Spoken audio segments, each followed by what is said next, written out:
Biochemic सिलसिले में आज हम जिस दवा के बारे में बात करेंगे उसका केमिकल फॉर्मूला है KH2PO4 कालियम फास्फोरिकम। और ये जो मेडिसिन है इसको जो है वो ब्रेन टॉनिक के तौर पे भी इस्तेमाल किया जाता है और ये हमारे ब्रेन के जो प्रोसेस हैं उनको मेंटेन रखती है और जो हमारे असाब हैं उन पर बड़ा अच्छा एक्ट करती है। दैट्स वाई इसीलिए इसको मैग्नीशियम फास्ट के साथ मिला के जो है वो शटीका में भी बेहतरीन कम्बिनेशन के तौर पर इस्तेमाल किया जाता है।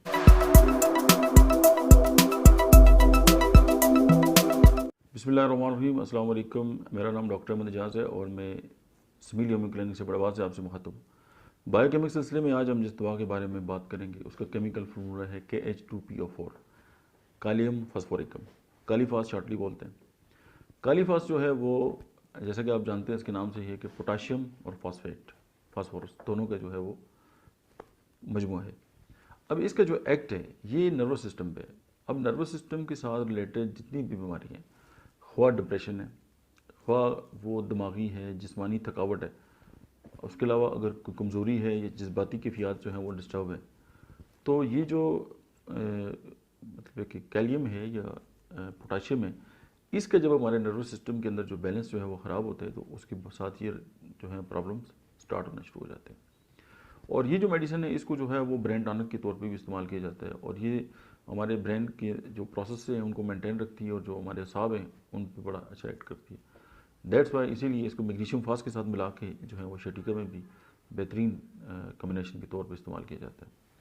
अब मतलब है कि अगर एक ये है कि इरिटेटिव माइंड है, मसलन एक आदमी है उस पर थोड़ा सा काम का बर्डन आ गया, कोई प्रेशर आ गया, कोई दबाव आ गया, प्रेशर आ गया और उसके बाद वो जो है वो उसका जो बिहेवियर है वो इरिटेटिव हो गया, यानी वो डिस्टर्ब हो गया, तो उस वक्त भी कालीफास बहुत बड़ा एक्ट रखती है।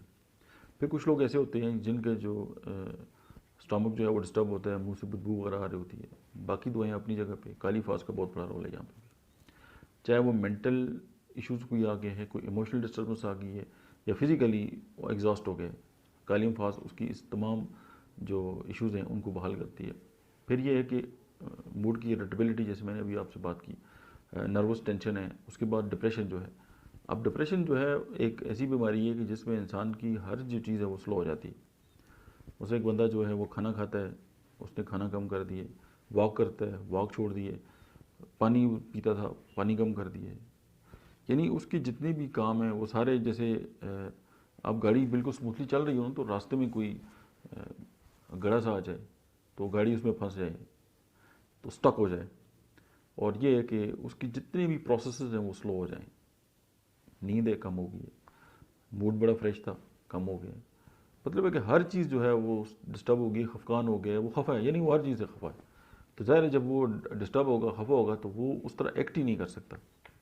और अगर ज़ाहिर है कोई गम की खबर मिल गई है, कोई बिज़नेस में लॉस हो गया, कोई लव वंस जो है वो छोड़ गया है, तो बाकी मेडिसिन अपनी जगह इंडिकेटेड है, मोहब्बत में नाकामी होगी, तो ये सारी जो चीज़ें हैं वो ज़ाहिर है उसको लेके जाती हैं डिप्रेशन की तरफ।